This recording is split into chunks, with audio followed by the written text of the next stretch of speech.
driving a Mercedes that costs 49 million shillings, and we are watching, and that is normal, and it is okay. And it is okay.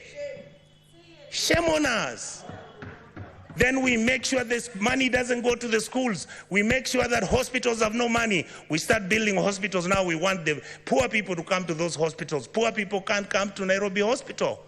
They can't come to Aga Khan. They can't, some of them can't afford Kenyatta. You saw the other day, Kenyatta has a debt of 6.6 billion. The Eldoret Hospital, Eldoret KTRH, has a debt of 3.9 billion. When you ask, they tell you we don't know where the money went. Are we fools? Do we need to buy houses which have got 15 bedrooms and drive 19 cars and put them in your parking lot, and you want 10,000 acres of land? You want a ranch? You fools, you go and buy a ranch in Australia. This is where we are. We keep blaming the police. The policeman cannot do anything. Have we ever gone as a Senate to go and see where the police lives? How he takes his kids to school and his salary is 19,000. And this house has to start thinking about those things. We guys must begin, and we ladies and gentlemen in this house must begin to agree that we can reduce our salaries, that we can drive smaller cars, that we can wear counters. In fact, the only thing I'm very annoyed about the president, I'm the one who started wearing counters.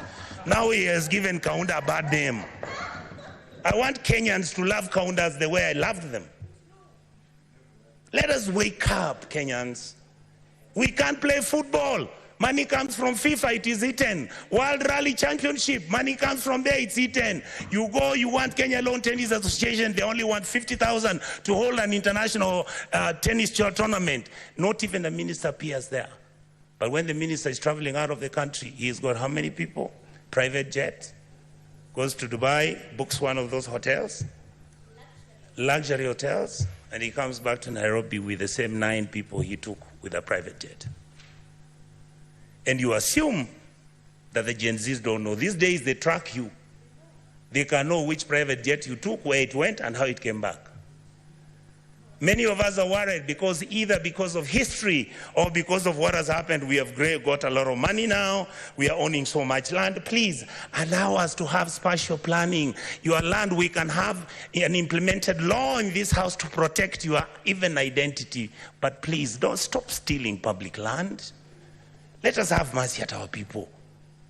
You saw people from Eldoret and Kakamega talking about, oh, our shambas which our grandfathers left for us. Now you guys who are MPs and senators, you come, you chase us away, and then you throw us into court. You go and bribe the courts. And I want to talk about the judiciary. We respect you. We know that you are most of the time under the pressure. We know there are certain things which you can even be blackmailed, but we want to hold you at a higher standard.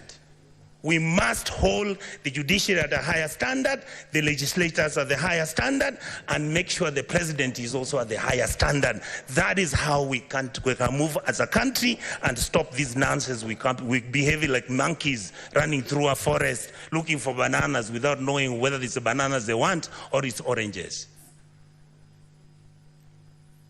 I really, really want to say this, Madam Speaker, finally. I was nearly giving up on my country. I have changed my mind because of today.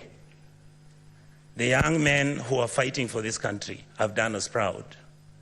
Let us treat them with dignity. Let us make sure we engage them. Let us stop doing the things which make them angry, desperate, and upset with the ruling class. The truth is, if this country breaks down, it takes all of us down. I can tell you, I was in South Sudan when we were doing the comprehensive peace agreement. I visited as a minister, as a young minister, to go and do what was called a referendum. I've been to Khartoum. I have been to Mali. I've been to a country in West Africa. I'll remember the name, Madam Speaker. You look at how people have been treated and how the political class has treated their people. Everybody looks destitute and everybody is desperate. Let us change our ways. We can run the country peacefully, make sure everybody is a person of dignity. Let's treat our people kindly, a country that never takes care of its most vulnerable is a country that is not worth talking about. So I want to ask the political class, I want to ask all our auditors, I want to ask all members of the county assembly, please, members of the county assembly, your job is to oversight, the MP's job is to oversight, and the senator's job is to oversight. Let the governors run the place. If they bribe you, you will not get development. Let us agree that those are the rules that we'll have to operate with. And let us share the cake of this country equitably and fairly. Let us not have one region getting 50 billion when one area's got only 1.2 billion.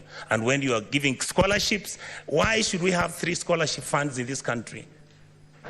Those are some of the things, Madam Speaker, without speaking too much, I wanted to vent. And I thank all my colleagues for having shown our country the love that it deserved. Thank you so much.